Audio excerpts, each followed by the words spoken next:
Ready with the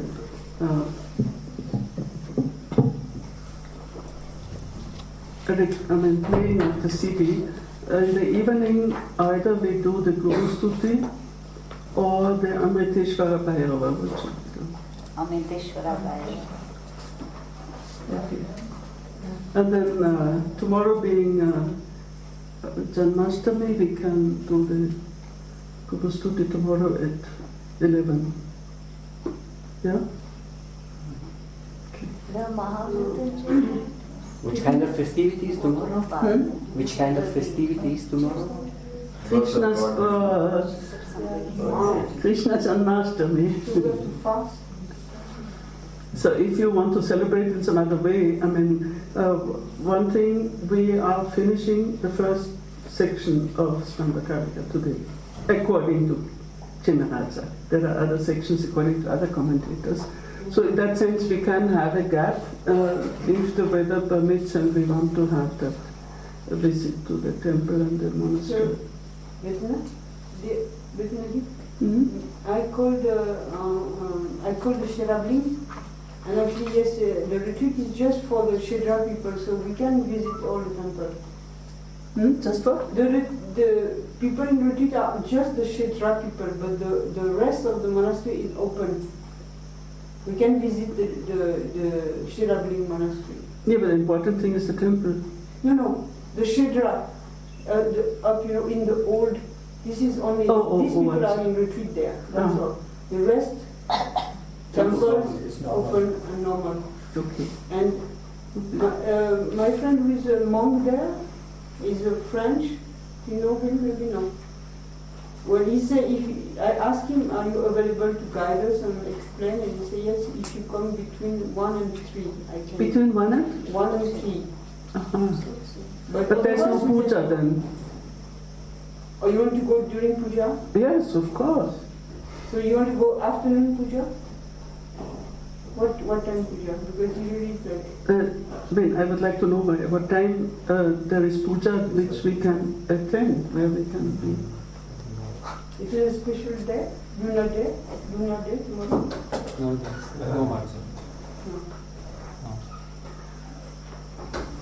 So it will be probably either morning or 5 o'clock. We could go to the morning. Huh? We could go to the morning puja and then go to the temple. Morning puja and then go to the temple, yeah. And then we would celebrate Janmashtami in an inter-religious way. We want to go early morning. Early means 4 o'clock. Puja time. Isabel, generally one can ask for puja declaration. They don't know that? You can ask it us. 2 years ago we attended one puja, it was fantastic. So she can find out the time for the puja. Yeah. Can ask for special request puja. When do we hear the Mahamrityunjaya part? Tomorrow. Mahamrityunjaya is Fast and See, Amriteshvara Bhairava and Mahamrityunjaya, and either we do this or that. Mahamrityunjaya we will do it again, His Holiness. But maybe not just tomorrow. So only we have to make up our mind, because if we have to go tomorrow morning, we have to organize things. And, Today. If we go tomorrow early morning, we have to organize today. Exactly. Yeah. Otherwise, tomorrow morning. No, that's not possible. Impossible. That is a walk. If you want to walk for 1 hour to the monastery. Yeah. Now difficult time. So, Can you find the number, Isabel?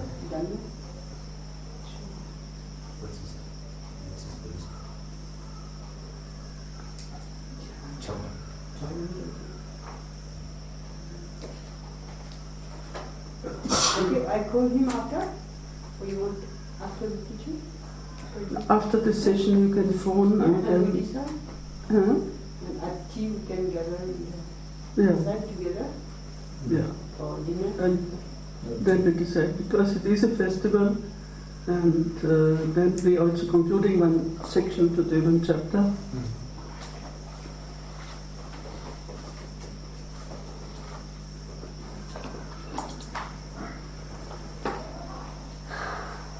So we have come up to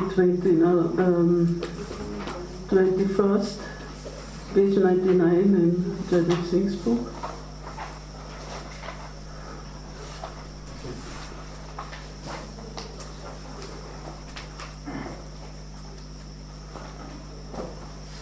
Ata satatam udyukta spanda tattva viviktaye jagrat eva nijam bhavam achirena adhigacchati. Udyukta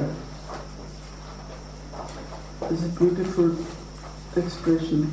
You remember that in the Vijnana Bhairava, the practices or which normally are called dharana, but they are called yukti. Yukti, of course, not in the sense of logic, but in the sense of yoga, in the sense of. So here, udyukta, being.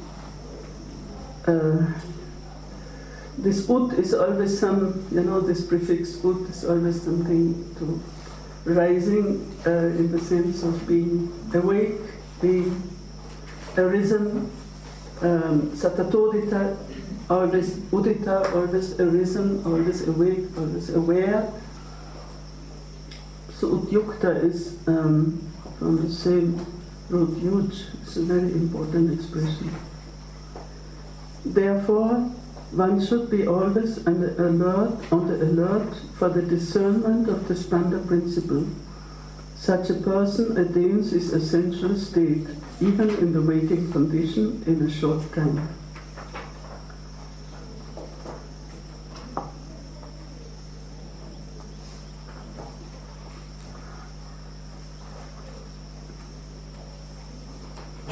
In Mark's translation, therefore, he who strives constantly to discern the Spanda principle rapidly attains his own true state of being, even while in the waking state itself.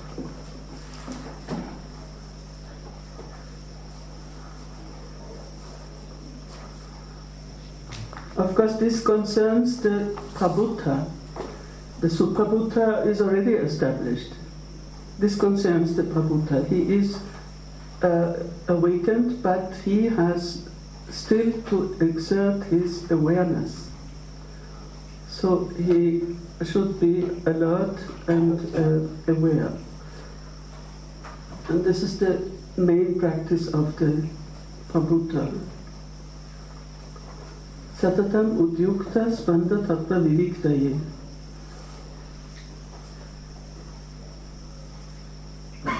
And this then he will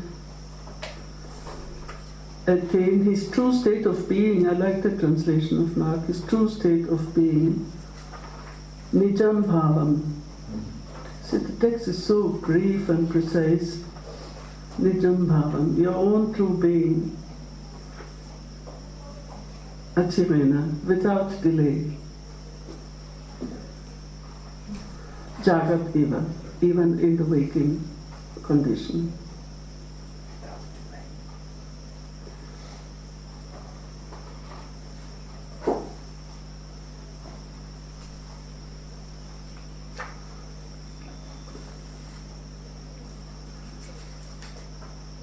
And just at least to have one quotation from the Bhagavad Gita, because tomorrow is Janmashtami. Shivaraja quotes the Gita. So let us read. He who is always on the alert for the discernment of the Spanda principle, which has been already described, and so on, in a short time, his essential nature, which is the same as Shankara, even in a state of waking.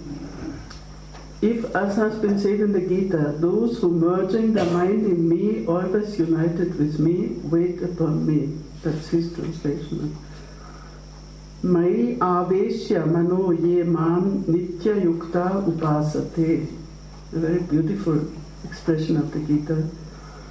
And of course, consciously, he has chosen this expression because mai aveshya, that avesha is there, that samavesha, that entering into me. And Nitya Yukta, of course, the Gita is full of these expressions of the yogi is one who has to be Yukta. Yukta has to be united, unified, in harmony, even controlled, self-controlled. So everything is contained in that Yukta.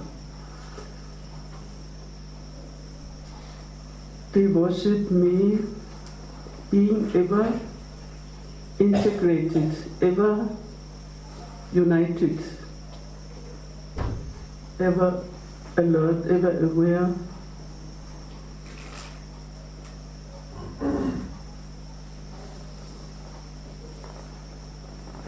He is always intent on the close observation of the inner divine nature.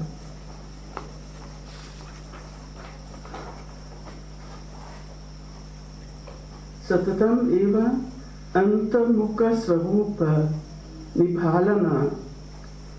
So this nibhalana, I mean those who are Hindiwalas, for them it's very clear, nibhalan, something to, how to translate it? Hindi, nibhalan.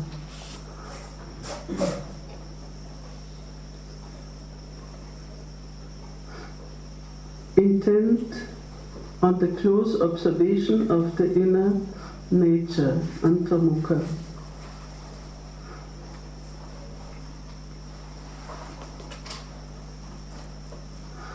And then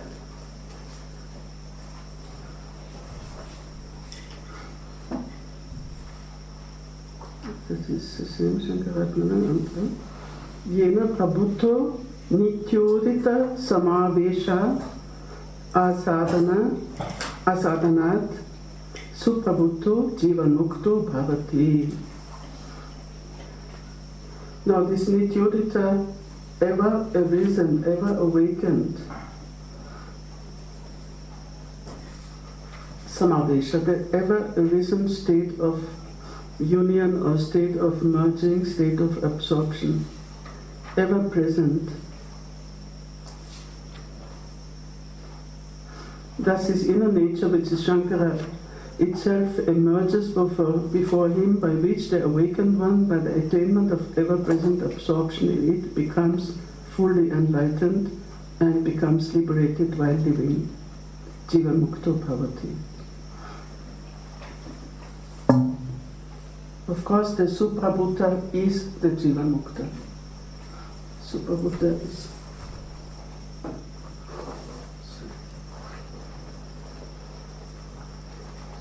So the difference being precisely in the continuity of awakening. And that's why this whole question of being once awakened and then falling again, which is a very relevant question in many spiritual circles. Or if one thinks one is awakened and enlightened, and then is not attentive anymore, or is not aware anymore, and then these gunas come into play again, as he said before, the gunas which are the Shesha Spanda. So that is why the main task of the one who has had any kind of experience of awakening is to remain alert and aware and attentive, and this is the main task of maintenance. There's nothing else, huh? Of the main task of maintenance of that state. Yeah. To remain in that state. Yeah, yeah. And then it's also very clear on what he has to be, of what he has to be aware. And this you can apply to your own experience, every one of us. Everyone has had some experience of, you may not call it enlightenment or some insight or deep absorption and so on. And the practice consists in keeping that experience alive, maybe by remembering it, by re-evoking it, and by trying to reach again that state in which you have been at that moment, at that time of the experience. And this is what is that. Awareness is precisely that. That's why there is no other yoga practice except that awareness.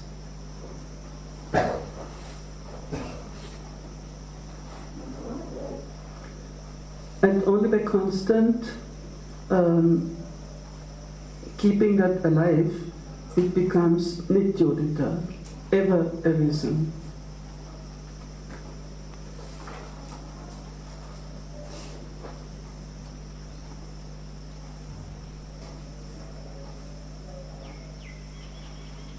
Then he comes again to the Prabhuta.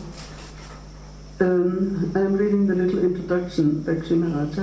As the Spanda treasure opens up before the awakened one in those particular states in which all the states of mind other than the awareness of Spanda have ceased.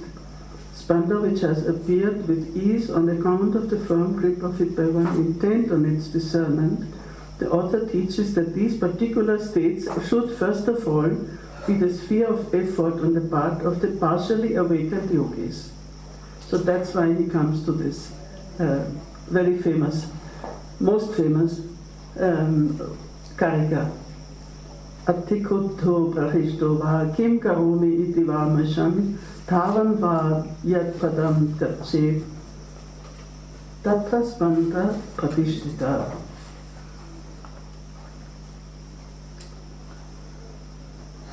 Extremely, in a state of extreme anger, or extreme joy,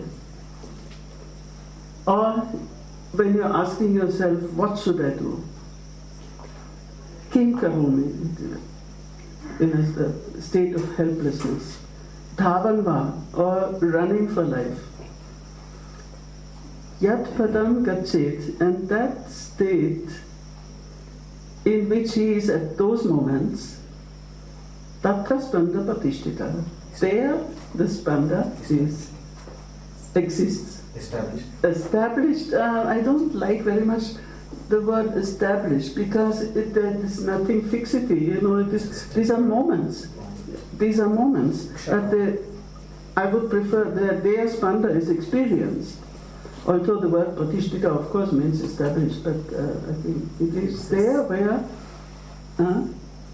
Spanda is experienced.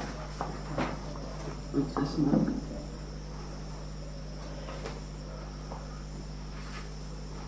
And well, he says, Spanda is stable in the state one enters when extremely angry, intensely excited, running or wondering what to do. Spanda is stable. Oops, sorry. I want to ask a very mundane question. Huh? I want to ask a very ordinary question. Yeah. Every time I'm angry, I get into serious trouble. Every time I get angry, I get into serious trouble at work. When that's not Spanda. See, you have done the Vijnana Bhairava, so you are not ignorant. What is the difference? The difference is everybody gets angry or happy, but here we are already in a different state. He is already Prabhuta. It's not, if an Aprabhuta gets angry, then he doesn't get access to this Spanda. This is the whole. That's why this distinction between these three stages is very important. It's only when you have once experienced this awakening, and then different conditions of life put you in the same condition or put you in a similar state of mind or state of being. For the Aprabhuta, this that won't help. It is only for the yogi who is already advanced.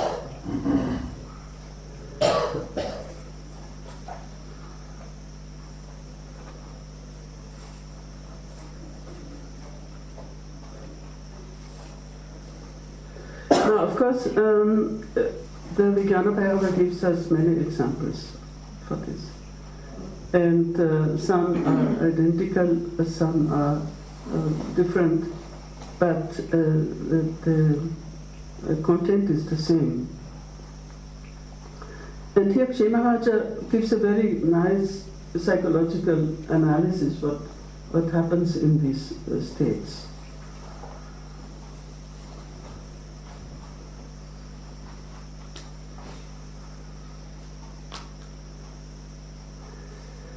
Of course, what we have already said before, that what is common to these experiences is the intensity. And that is why does it give the example of anger? Because there is an intensity. And the only thing which is opposed to realization or to awakening is kind of laziness, or there's nothing extraordinary, neither good nor bad, and you're just the kind of indifference, but in the wrong way indifference. So that doesn't lead you anywhere. It's only a living life with intensity that one can get in touch, as it has said before, get in touch with that spanda. And intensity can be experienced in so many ways.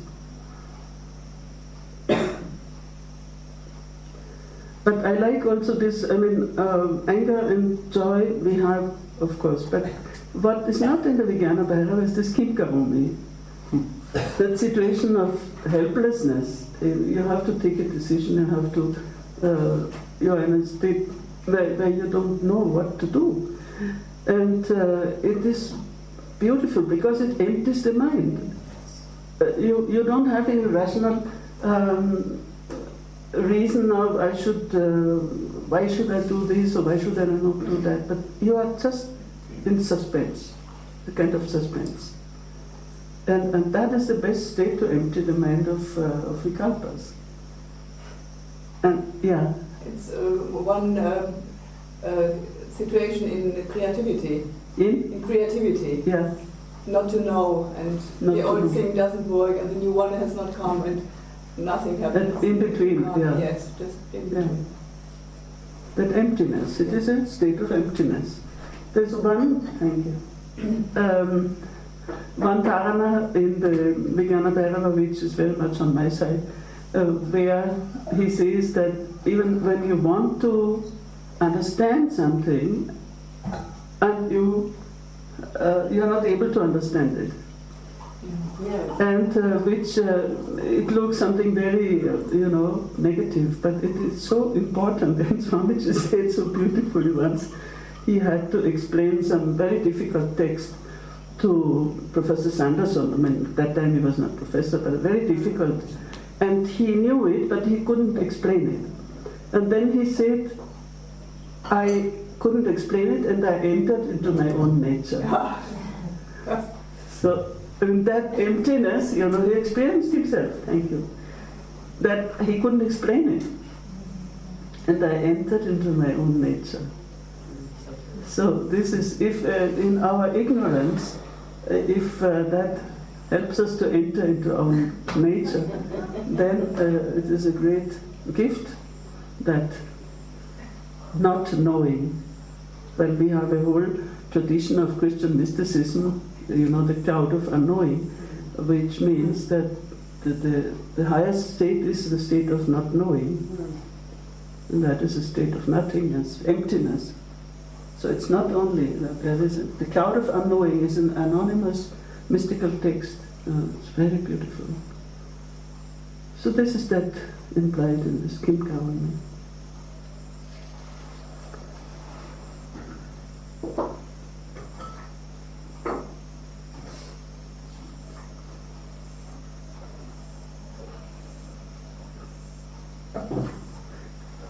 What is this word Mrishan? Huh? This word Mrishan? Which one? Mrishan? Huh? Mrishan? Mrishan. Vimarsha. So the same root. Mrish.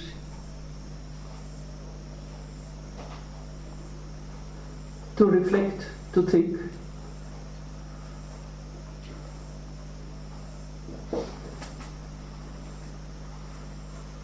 Sarvatra tavat ubaya marge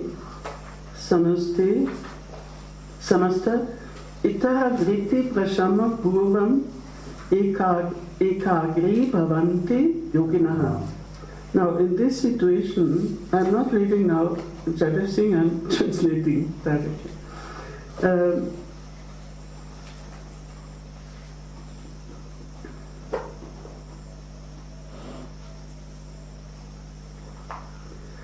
All other movements of thought are stopped, prashama, are put to rest, and he becomes one-pointed. Ekagri bhavanti yogina. So these experiences, they lead to a stopping of all, and here it's very close to Yoga Sutra, itara vritti prashama, and ekagri bhavanti, and to one-pointedness. So these are the two things which happen at these extreme states.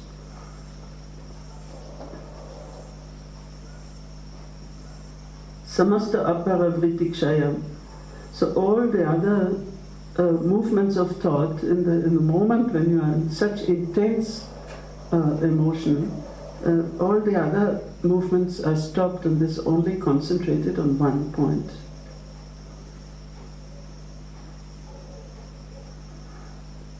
But at that moment, one has to be aware of the spanda.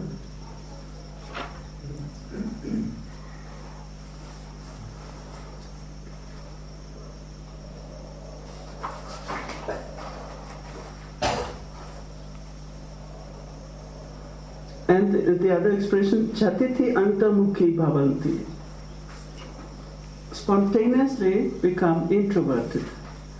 So these two expressions, this is sufficient to give the psychological reason why he enters into spontaneously being introverted. And that we know in moments of intensity, there is a very powerful introversion. And of course we are speaking of the yogi and not of the aprabhuta. So the aprabhuta can be misguided by his emotions and so on.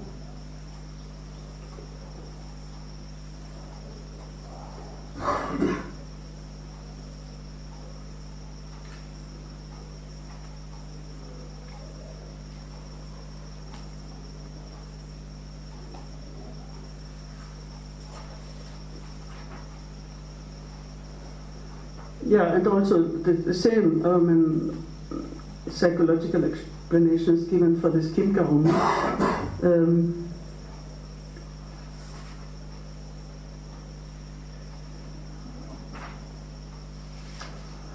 Being in a state of doubt. So normally, if you read the Bhagavad Gita, doubt is always a very negative thing, you see. You should not doubt, and there's Gita is full of, na samshaya and so on. You should not doubt. But here, even doubt is a very important source of entering into that state of not knowing, of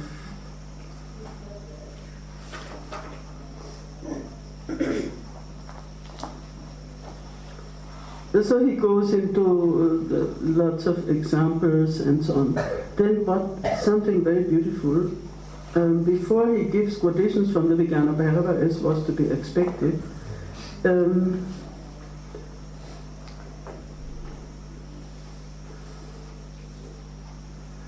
he summarizes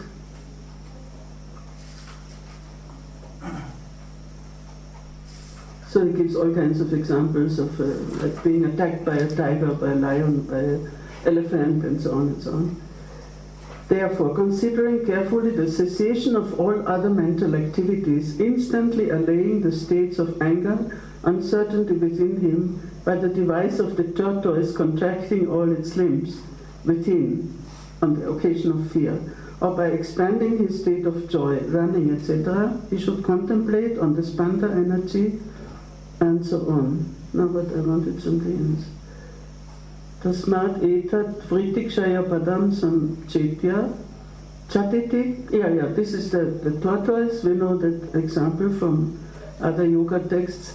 A tortoise withdrawing its limbs. Mahavikasa vyapti yuktya. Now this is a very important expression. Mahavikasa vyapti yuktya. By the yukti, by the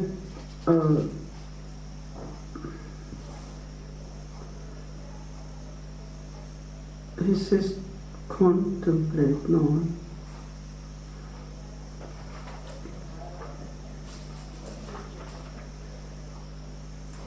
Mahavikasa vyapti. Now, Mahavikasa is that utmost expansion of energy. So one is the contraction of the tortoise. So there are two things happen. One is contraction, the other is expansion. So contraction happens, of course, in the case of fear, and expansion in the case of an excessive emotion. And thus, Mahavikasa Vyapti. It is a kind of technical term. There is a very short text called Vatulanatha Sutra, which to which this experience belongs. I don't know if Jankinachi has ever. No, I know about it, but I read only the first word of it, Sahas. Yeah, it is very short. It's a very short, just brief. Yeah, but it is an extremely intense. It only speaks of that state of intensity. And this Mahavikasa Vyapti is, it occurs in Vatulanatha Sutra. Swamiji has also commented on it. It's published by the very short text. And Lilian Silban has, you may have seen that in the Vatulanatha Sutra, no? And it's a little unorthodox text, even in this tradition, but it is only related to that intensity of experience, a very high state of intensity. Mahavikasa Vyapti. See, which means first there is an expansion, and then there is a Vyapti means penetration. Expansion and penetration. What happens in these kind of emotional states. And then, of course, he quotes Vijnana Bhairava. We have so many examples, but he quotes 301. If one succeeds in immobilizing his mind in making, or when he is under the sway of desire, anger, greed, infatuation, arrogance, and envy, then the reality underlying these states alone subsists. And this is one of those expressions where, which is so totally neutral. Only the reality remains. Of course, in the Spanda Kārikā, they say this reality is Spanda, because it is this intensity is not something just. There is a movement in it, there is an intensity, yeah. Are there other schools of thought that have the same principle in their thought, in their philosophy? Yeah. During anger and uncertainty, some spiritual principle like this arises? Or just Spanda? Well, I mean, Vijnana Bhairava is not, that is much earlier, and it's the source. And there may be other tantras which have similar. It's typical tantric method in any case, definitely. About Buddhist tantras, I don't know. Maybe Ajay, if you know, in Buddhist tantras. Okay. I don't think I ever heard it explained like that. Mr. Dugal maybe he's expert in Tantra.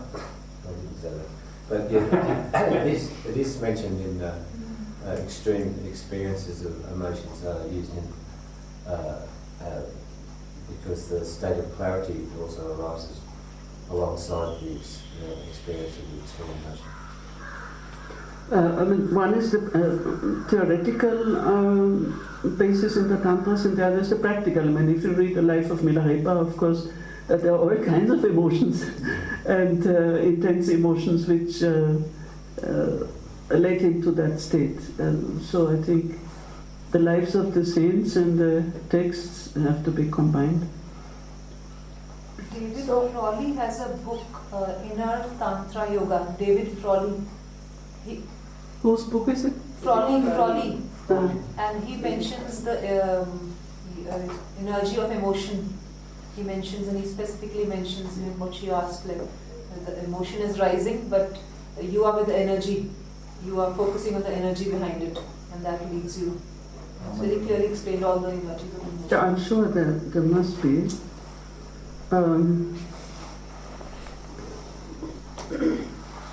See, in the Vijnana 101, it says, Putin nistimitam kritva, tat tattvam avashishyate. See, all these states, kama, krodha, lobha, moha, mada, matsarya, gochara, etc. If one stabilizes, immobilizes one's mind, then the reality alone remains. But it's in bracket, the reality which underlies these states. So it means yogis are also subject to what other limited individuals experience. Of course, but what kind of krodha? My God, if you think of Marpa and Milarepa and I mean, all the saints, they had great, intense emotions. There's no question, but what quality of emotion? So that is the heaven and hell are of a difference. It's not the emotions are absent. No, something like greed. But exactly, that's the difference is in our state of mind and in their state of mind, in their state of consciousness. So we cannot say something like we. So 101 is this, then 71. Of course, this is this Atikruta, and then Prachishta, extremely joyful, is the example on the occasion of a great delight being obtained, arising from seeing a friend or relative after a long time. One should meditate on the delight itself and become absorbed in it. Then his mind will become identified with it.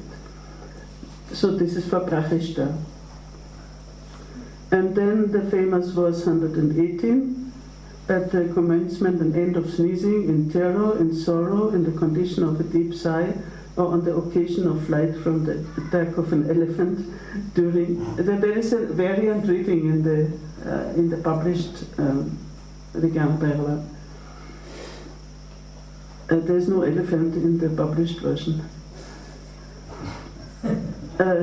During keen curiosity, at the commencement and end of hunger, the state of Brahman comes near. Yeah. Brahma Adhigacchati. This is also a beautiful expression.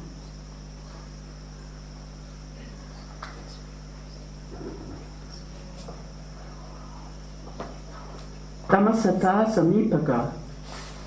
Brahmasata Samipaka. The reality of Brahman. So we don't need, Brahman is not any, the absolute reality is close, comes close. So this is a very beautiful expression.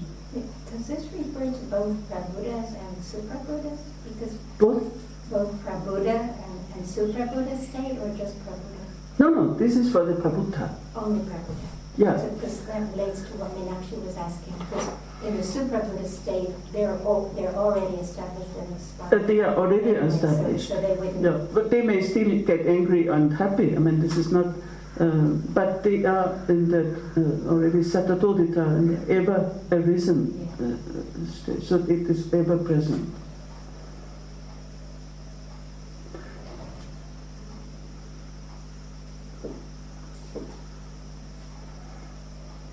Ja, das war der Prabhupada.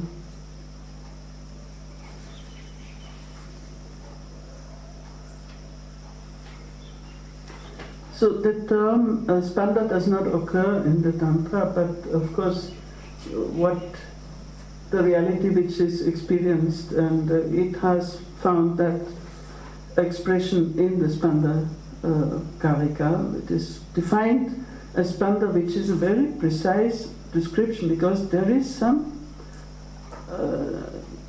power, there is some intensity, there is some stillness in movement, and movement in stillness, as Swamiji says. So it's not just, I mean, he tries to say it in different words, Brahmasata Samipaka or Tattvam Avashishyate, just the reality remains. But the Spanda is here much more precise, because that's really what happens. Spanda. There is an intense energy which is not, by the Prabhupada, by the enlightened one, it is not allowed to explode, to go outside. But it remains in that condensed state. This is what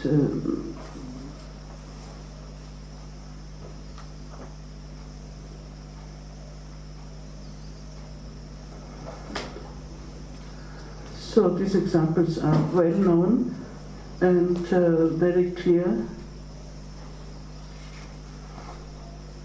So now my question is, we still have time. So we will finish this first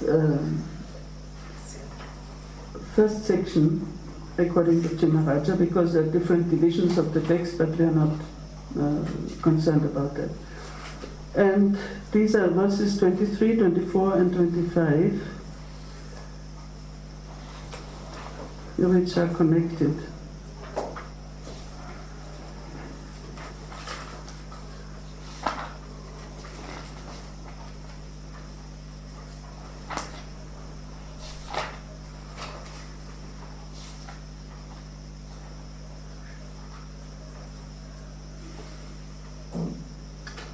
Yam avastam samalambya yat ayam mamavakshati tat avashyam karishyeham iti sankalpya tishtati. And we can take it also separately. Now, interesting thing is who is giving that order? Taking firm hold of that means Spanda. The awakened yogi remains firm with the resolution, I will surely carry out whatever it will tell me. This is a very yat ayam mama vakshati, whatever it will tell me. Yam avastam. Now this avastha, this condition or this state is the state which has been experienced in the previous examples, with the previous examples. Now, resting samalambya on that state, this is very important, because the state which once you have experienced it, and you can hold on to that experience. But then there is a kind of obedience. I will surely do whatever it tells me. So it's something like a personalization of that Spanda Tattva. Let's see what Mark says. Huh? Whatever I get out of that state, the instruction. Yeah, but it is a very personalized expression. Once enter that state which the yogi takes as his support and firmly resolves that I will surely do whatever he says.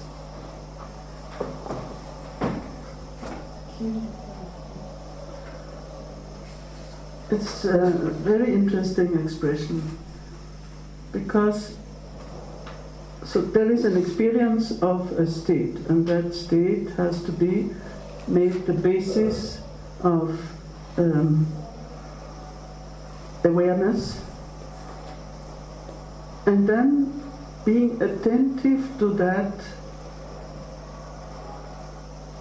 is like listening to a guru. Whatever he tells me, I will do it. So he becomes your guru. That state or that experience becomes like a guru. I will surely do whatever he tells me, whatever he tells me. So it's the inner guru in a way.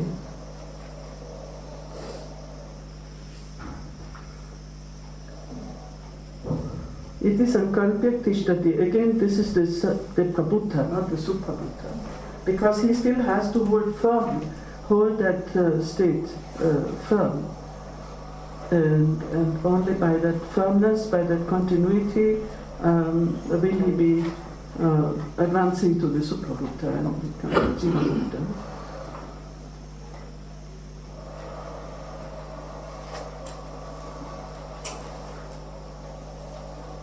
Tam ashritya. Again, tam avastha means that state. Tam ashritya urdhva-margena chandra suryau ubhau abhi saushumne atvan yastamito hitva brahmanda gocharam. Tam ashritya, relying on that, means on that state, resting on the experience of that spanda. Both prana, surya and apana chandra get merged in the sushumna, and by the upward path of sushumna they rise up to the great ether of universal consciousness. Oh, I have to continue till the end. They belong together. Tadha tasmin mahavyoni pralina shashibhaskare sushumna padavat mudaha prabhuta syat anavrita. Again, the difference between the prabhuta and the aprabhuta is very beautiful. Yes, they rise up to the great ether of universal consciousness by abandoning the sphere of the body together with the Brahman. It is actually Brahmanda. I'll explain everything. And are completely dissolved in it. The unenlightened yogi, by considering that state a kind of deep sleep, remains stupefied, while the one who is not covered with the darkness of infatuation is established in the ether of universal consciousness and abides as fully enlightened.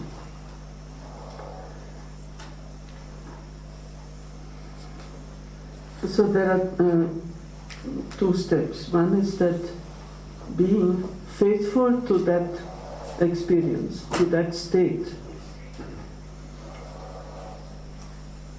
And then what happens is that relying or resting on that state,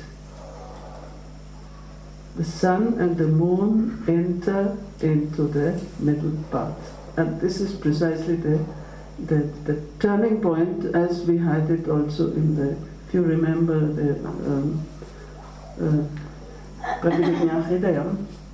the first turning point was the turning from the external experience to the internal, antamukata. Second turning point is that merging of prana and apana in the matya nadi. And here even he says saushumna pada, in the sushumna.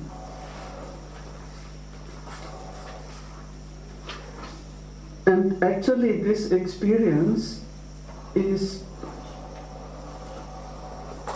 these are all very, very closely connected, because the moment you experience that state, even in a state of anger or happiness or whatever, at that very moment it happens.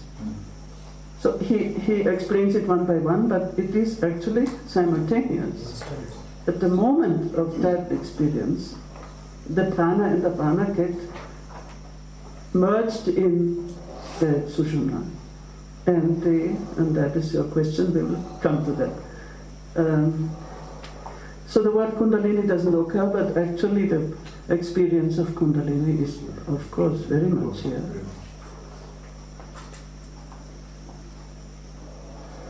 And this language of the moon and the sun, we know it very well from the tantras. And what is the third? Third is? Fire. Garden. Fire.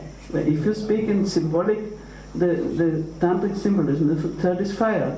But he doesn't say here, he says Sushumna Marga. And so the moon and the sun are the two prana and apana. And why is he not saying Ida and Pingala here instead of prana and apana? Why? Ida and Pingala. Why is he not saying Ida and Pingala? This is precisely, you see, in the Hatha Yoga texts, they use this language, Ida Pingala. But But in he's our... using Sushumna. Huh? He's saying Sushumna. Sushumna he says. He says sun, moon and Sushumna. Yeah. No, but Ida Pingala you find very rarely. Alexandra, do you remember? Ida Pingala occasionally, but mostly it is prana apana and or surya soma. It's very rare that this terminology is used. It's very typical Hatha Yoga terminology.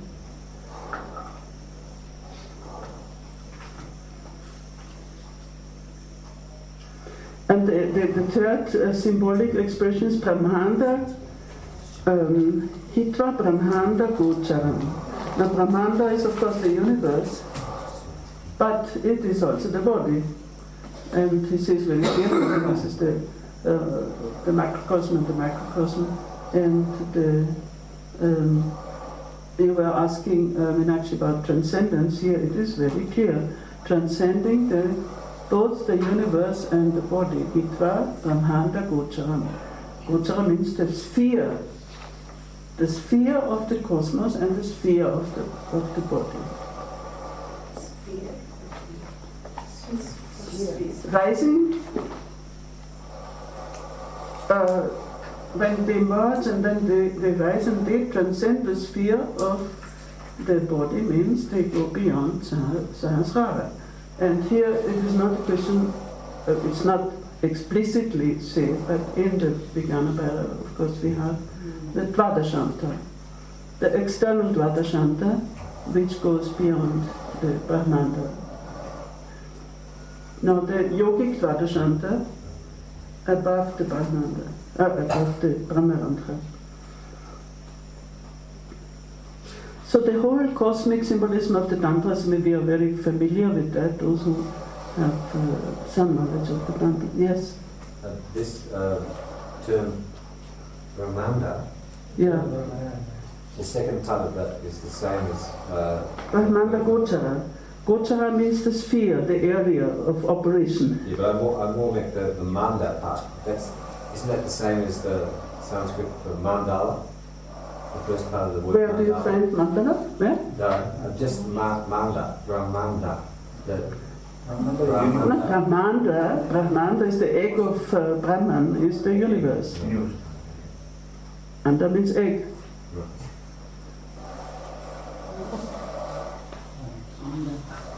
Okay, will you please explain? You see, as you said, that the second turning point is that prana and apana merging in sushumna and transcending the sphere of body. Is it a metaphorical expression to say that there is such a absorption that there is a total forgetfulness of the empirical reality, including body? Is it more than this? I just want to understand that. What was the last? See, On one hand, it says that this turning point comes when prana and apana, sun and moon, they merge in Sushumna and rise, and transcending the sphere of body. I'm just trying to understand that is it a metaphorical expression for that there is such a total absorption that you become completely forgetful of the empirical reality or empirical world? But it's all a question of which language you use to express that experience. I mean, this is the countries have their own language. Of course, the body is still there. It is not, does not mean even the yogis still are in their body. But transcending means elevating and going beyond the limitations. The cosmic limitations, there are physical limitations, bodily limitations. And we are constantly bound by these limitations. And by this merging of the two, prana and apana, these, and by the uprising, these limitations are transcended. It doesn't mean that the body will fall dead or anything like that, but it is a complete, again, I have to use the word transformation. The transformation by rising above the limitations. And limitations are always dualistic. You see, that as long as prana and apana, they are all the time alternating, you cannot overcome that dualism. But the moment they become one in the Sushumna, then the total unification happens. See why it is called yoga, why it is all this yukti, yukta and so on. It's a unification, it's a process of total unification. I don't know, there are so many languages one can use, but I'm just trying to, yeah. What's the meaning of Sushumna? Sushumna. Yeah. What's the meaning? What's the translation for that? The word. The word, yeah. What's the meaning of Sushumna? Well, Su at least is good. In any case, Su is good. If you want to. This is such a small print, if anybody can. My eyes cannot. You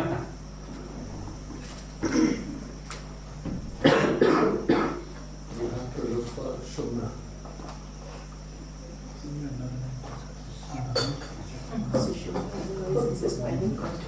Do you remember, Alexandra? No.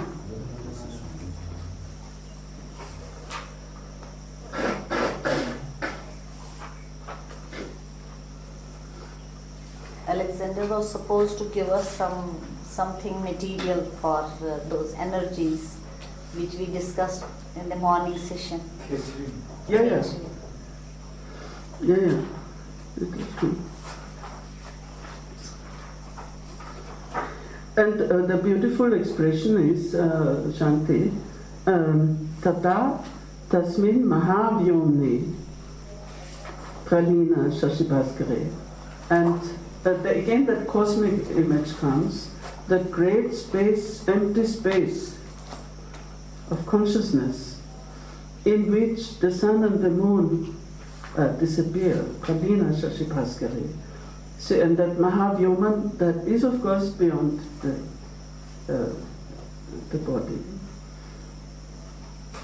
Mahavyoman.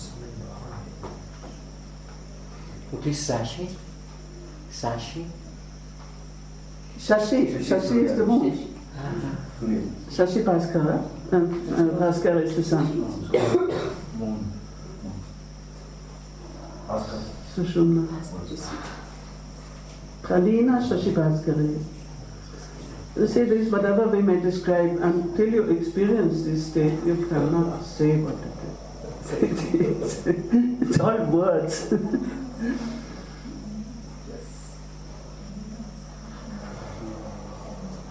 And that's why it's so beautiful that the Tantras use this cosmic symbolism. So it's not physiology, it is symbolism. In transcendence, I mean, literally visualize going beyond the physical body. But how do you go beyond the cosmic body? Well, it's simultaneous because you what's the experience the cosmic body? cosmos in the body, so you cannot. When the cosmos is not in your hands, but your body. I mean, the moment you transcend your bodily limitations, that it is already. And cosmos means?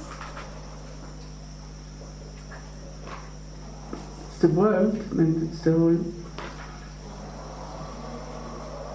nature.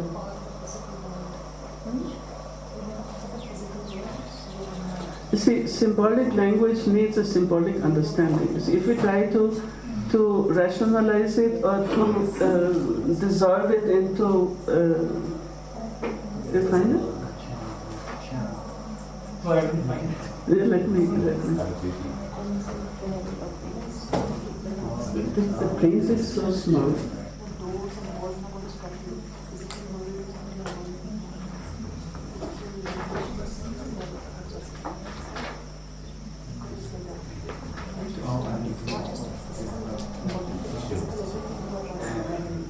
Oh, What is this? I have one here, especially abroad.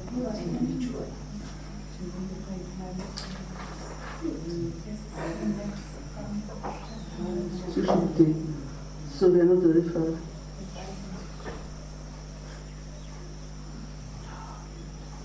Sushumna, one of the principal rays of the sun, the particular artery of the human body is said to lie between Yada and Pingala. That's what we already know. But it doesn't give the etymology.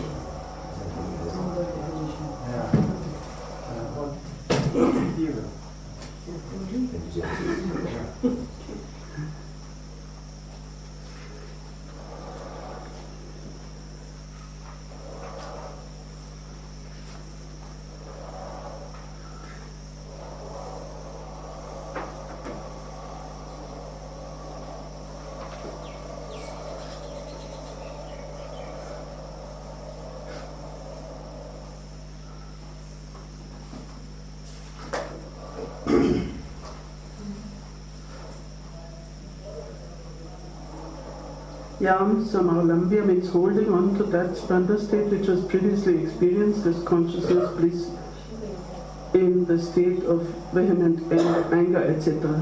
Samalambya also implies having decided that it is a goal worth achieving.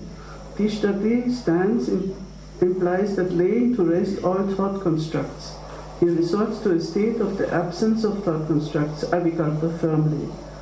Surya and Chandra, that is Prana and Apana, meeting in the stage of Hridaya. So here the question was whether do you start from Muladhara or from the heart. Both experiences are described, but here he says from Hridaya. And being merged together in the channel of Sushumna, which is otherwise called Brahmanadi, journeying by the upper, that is the Udana route, get dissolved in the great ether of consciousness, abandoning the sphere of the body, presided over by Brahma, etc., Brahmarandra. They leave the entire range of the body right up to the gate high up. Thus they get perfectly dissolved in the great ether of consciousness which transcends the entire range of the body, in which the entire objective reality is completely dissolved. The yogi who has even attained to the stage of the great ether of consciousness, if he is slack in his efforts, being deluded by the particular emanations of Spanda, as we had before, but like the gunas, in the form of Kechari and other Shaktis, experiences it like deep sleep, and thus remains stupefied, because his essential nature is not fully expressed. Therefore he is called Mura, or the deluded one. The word Sashut, etc., etc. Now this yogi who, if he is slack in his effort,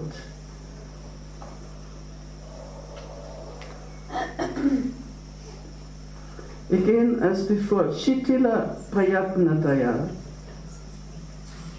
if he becomes Shitila Prayatna, if his effort becomes loose. So that intensity which is there in the original experience, that has to be maintained. I mean, it will not be that momentary experience like anger or happiness, but the intensity has to be maintained. Otherwise, this shitila, letting it go, just letting it go loose. So then he loses. So this is the state still. He still has a chance to become an Aprabhuta or to become a Suprabhuta. He's in between.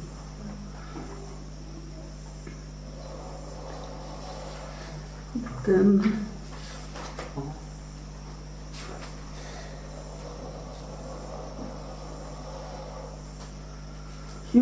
he, however, who by the intensity of effort and the force of exertion does not become slack even for a moment, is called Prabhuta, that is Suprabhuta, fully enlightened, and that as he is not overcome by the darkness of delusion, he abides as identical with the ether of consciousness. Therefore, the revered teacher has enjoined that the yogi should always make strenuous endeavor. Iti Shivam. Strenuous endeavor is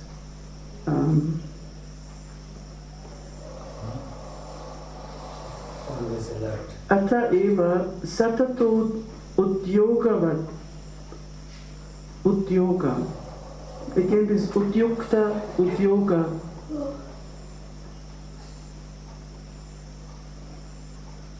Kshanamapi na shitili bhavati, not even for a moment. And this not even for a moment, I mean, it's something extremely.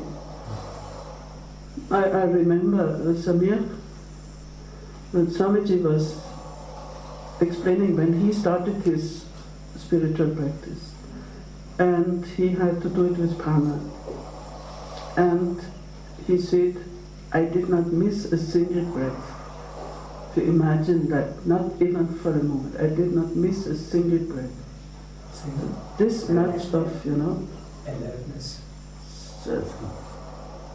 24 hours job. So, Nashitilam, we are very easily, we can be, sometimes we're very excited and so on, and we can. So, this is a great injunction.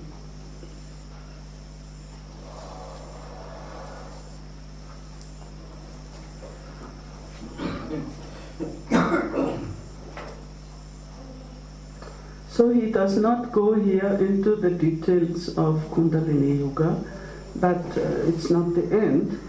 And this is the beginning of entering into the Kundalini without going too much. It's mostly the later texts, like the Hatha Yoga texts, which give all these detailed descriptions and so on. The early texts, they're very short of word. They just hint at it. So if you don't know what is Kundalini, then you don't understand what he says here. It's so brief and so compact that only somebody who already has some experience can identify. And Vijnana Bhairava, in the verse 28, 29, 30, I think he explains a little bit the sounds that go with it. It's 12 pages. Yeah, I mean, how many chakras and how many stages and sounds which are the vowels which correspond to these. Yes. My question was more regarding how you associate the vowels while you are in practice. So when you are focusing on a chakra, how do you associate the sound? How do you practice that? My question was regarding that. I couldn't understand. So the various vowels associated with the 12 chakras? Yeah. So while practicing, while meditating on a chakra, how do you visualize the vowel or the sound of it? Yeah. It is very much in other texts. It is very much there. Not in these early texts. Not in Vijnana Bhairava, not in Spanda Kārikā, and of course. It goes into great detail with the whole, the syllables and the symbols and so on. Now,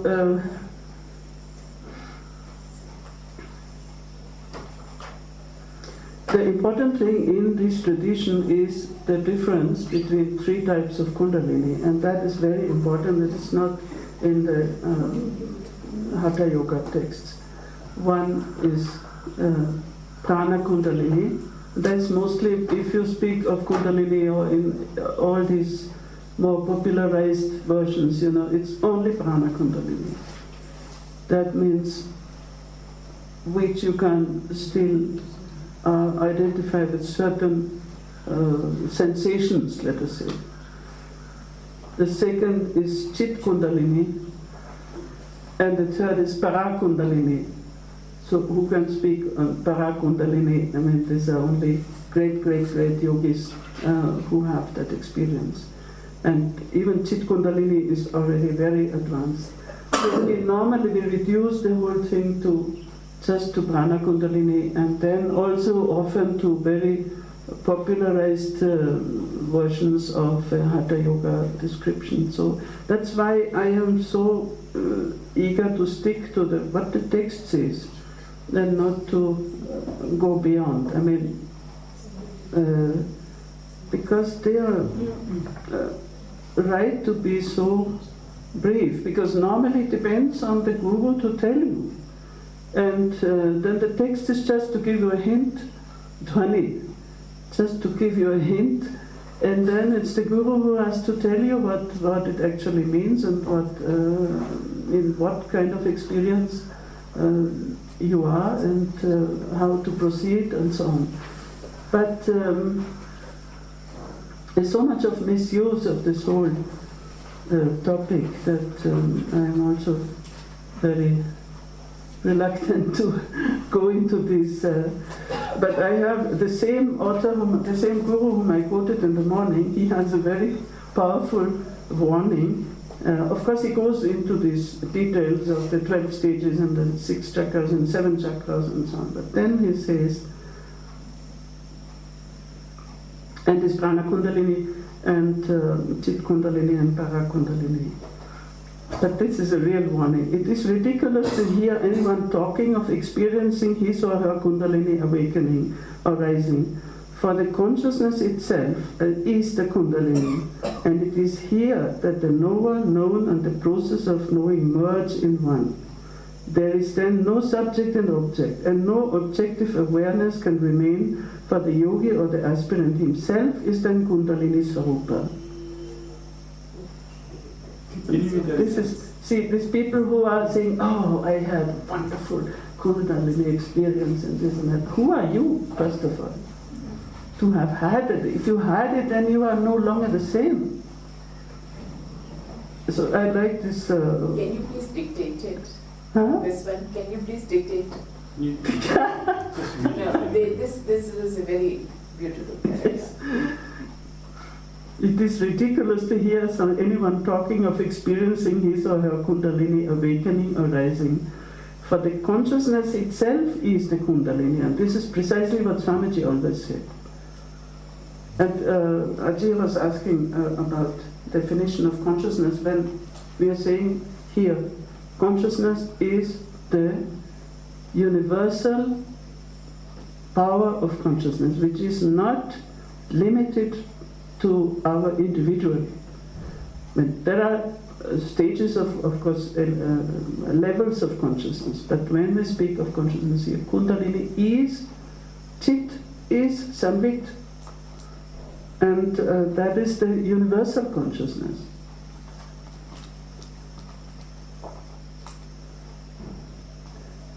Consciousness itself is the Kundalini, and it is here that the knower, known, and the process of knowing merge in one.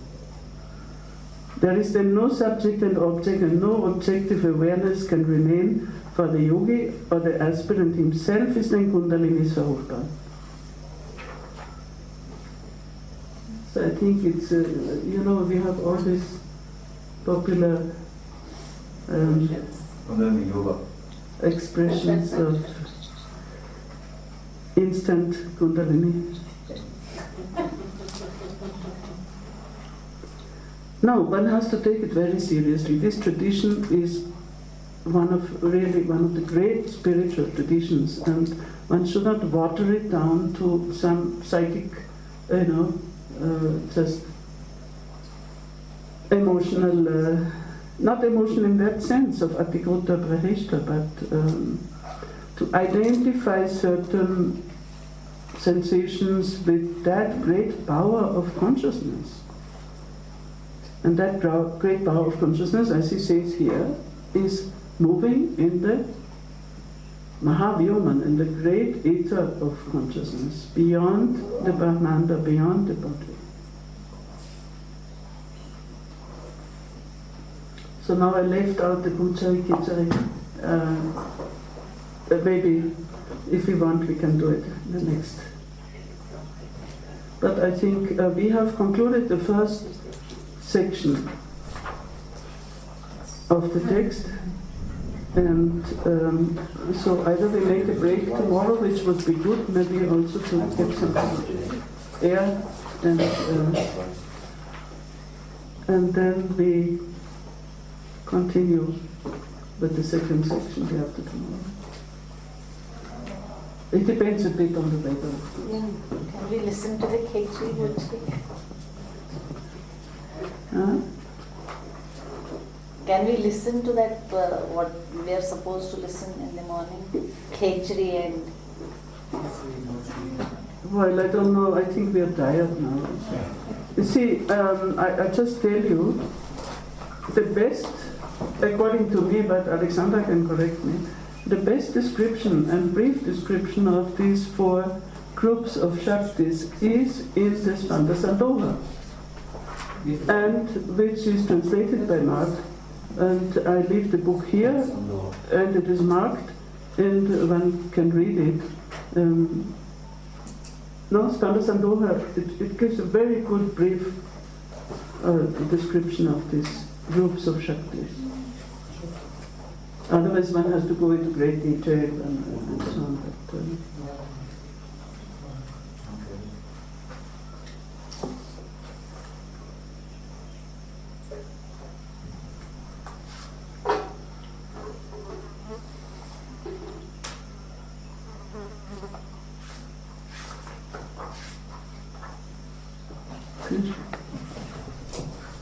it's off.